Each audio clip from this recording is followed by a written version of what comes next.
Okay, welcome to our AP Calculus AB open house. I want to start off with my contact information if you have any questions, concerns about anything you see today or in general in the future. So our test is, the AP test is on Monday, May 9th, 2022. Everything I do gears up towards that test. I would like the students to get their college credit for taking the course, so I always have that in mind in kind of everything we do. So in this course description, I have all kinds of stuff here that you can read through. This is going to be provided to you, and I'll show you how to access it. I'm not going to read all of this to you. I will say extra help is by appointment. I also like to have some extra helps on the weekends. Pre-COVID, I was doing some sessions at like Panera on a Saturday or a Sunday. I don't know if that's going to work with COVID these days, but I'll figure something out. I also do it obviously after school, and we have this ILT class now in the middle of the day. That's going to be a great resource to get extra help. I don't use a textbook. I use many different resources. I use this application from Microsoft called OneNote, and that is kind of like our textbook. You're going to see a little bit more about that in the video later, and I'll talk about why I use it and where you can access it. Same with grading policy. I use total points. Quarter grades will consist of quizzes, tests, homework, classwork, and some formative assessments. I get into detail here. I'm not going to read all of this. This one's nice. The kids always like to see this. Your test will have 18 raw points. These are for tests. So there is a curve applied to tests here. So if you get, like, say, a 9 out of 18, that's like your 50%, but you would be in this bucket here. If you get 9 raw points, that will actually be a 75%. Again, I'm not going to read that stuff to you. You can read it. This is typically how the points work out for AP Calculus. This is about what I expect to have for each quarter. Quarter 4, we'll just be reviewing if we stick to this pace that I have. Speaking of the pace, here is the long-range map that I make. So you can see it's kind of pixelated, hard to read here, but you can see that I have that May 9th as our test day. These here are weeks. So when it says review, that's 5 weeks, not 5 classes. Because you can see the dates. I have like April 4th, April 11th, April 18th. So I'm hoping to be done by the end of March. That's kind of our last day of stuff. And then we can review up until the test on May 9th. That would be my goal. So I lay out the whole course here week by week, and I stick to this plan. I show it to the students so that when we're moving very quickly, they see why we're moving so quickly. These topics, 1.1, 1.2, with their names, I did not just make those up. I pulled those from the curriculum put out by the College Board. This is what's covered on the test. They even tell us like what percent for AB. 10 to 12% of the test will be on these topics. So I pulled them from here, and I follow these closely to make sure we cover everything. Now, the purple is for BC Calculus. They do all the blue stuff, the AB course, and they're also responsible for the purple stuff.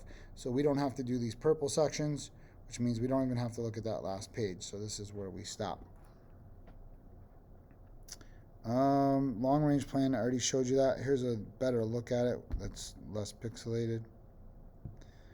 For Google Classroom, I don't really use it. I use OneNote as my book and where I hand out stuff and where we can stay organized. I'll show you why.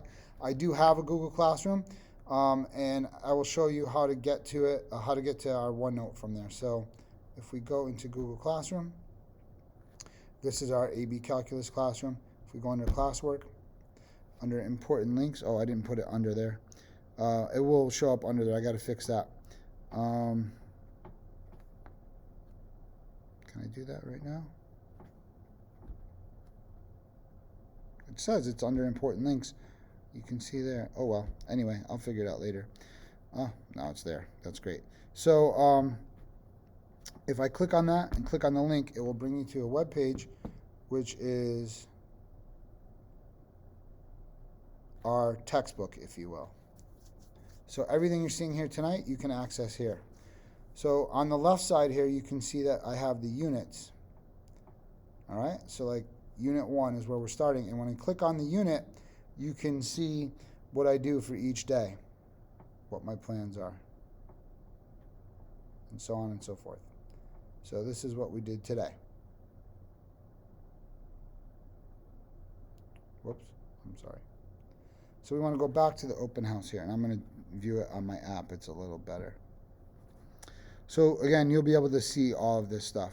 Why do I use OneNote as my textbook? These would be the reasons. It's live, so I use it as my in-class board as well. I have it on an iPad. I get the Apple Pencil out. I write on it. I write the notes out. I answer questions. It all gets projected up to the television. And the students can see it while they're there in class, but students that also are not in class can follow along in the notebook, or you can go back and look at what I wrote. I don't have to save the notes after I write on them, post them to some other web page. They're just there and it's live. Some students even like having OneNote open while they're sitting there in class and I'm writing, because they could scroll back to a different part or a different page if they need to look back at something and they don't want to stop me and make me go back and look at it. So it also is a nice way to do notes and have discussions if we ever have to go back into the hybrid situation. I don't even want to say it, but hopefully that is not a problem. The last thing is I like that it acts as a calendar and can keep me on track to see with that long-range plan. Again, you miss a day, it's pretty easy. You just look for the dates and I go slide by slide and you can see what it is I'm working on. So actually, let's take a look at like last year's notebook, just so you can see what I'm talking about. So you can see, like on this day of practice, we decided to talk about 9 and 10.